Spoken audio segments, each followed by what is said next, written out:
एक बात आपको कहना चाहती हूँ, जब तक बेटी कुंवारी होती है, जिस बेटी का विवाह नहीं हुआ होता है, जब तक बेटी पिता के घर में होती है विवाह से पूर्व, उस समय अगर बेटी पिता के साथ में, जहाँ पिताजी भोजन करते, जिस थाली में भोजन करते, साथ में पिताजी के साथ में अगर बेटी कुंवारी बेटी भोजन करती है तो पिता के काल को भी हर लेती है। कितना सुंदर महिमा है। इसलिए बहनें जो भी मुझे सुन पा रहे हैं, आपका अभी विवाह नहीं हुआ होगा तो पिता के थाली में पिता के साथ में आप भोजन करिएगा।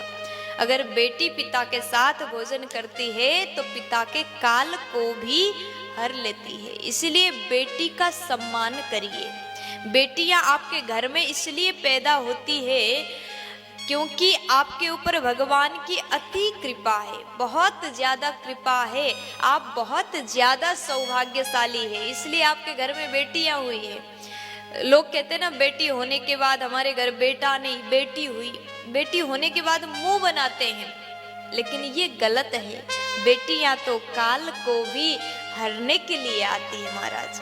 और दूसरे वर्णन किया जाता है कि गौ माता भी काल को हरण करने आती है। आपके घर में गाय हो, बहुत अच्छी बात है, गौ सेवा करना चाहिए।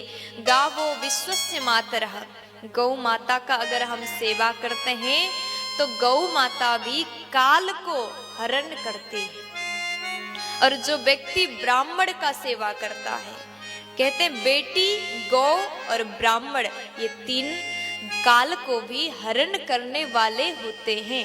इसलिए हमेशा गाय पूजन, बेटी का सम्मान और ब्राह्मण का सम्मान करना हमारा धर्म है। प्यार से बोलो राधे राधे। मस्ती में बोल दीजिए राधे।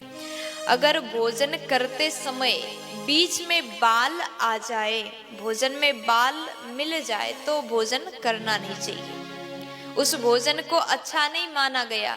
ऐसे भोजन खाने से दरिद्रता आती है।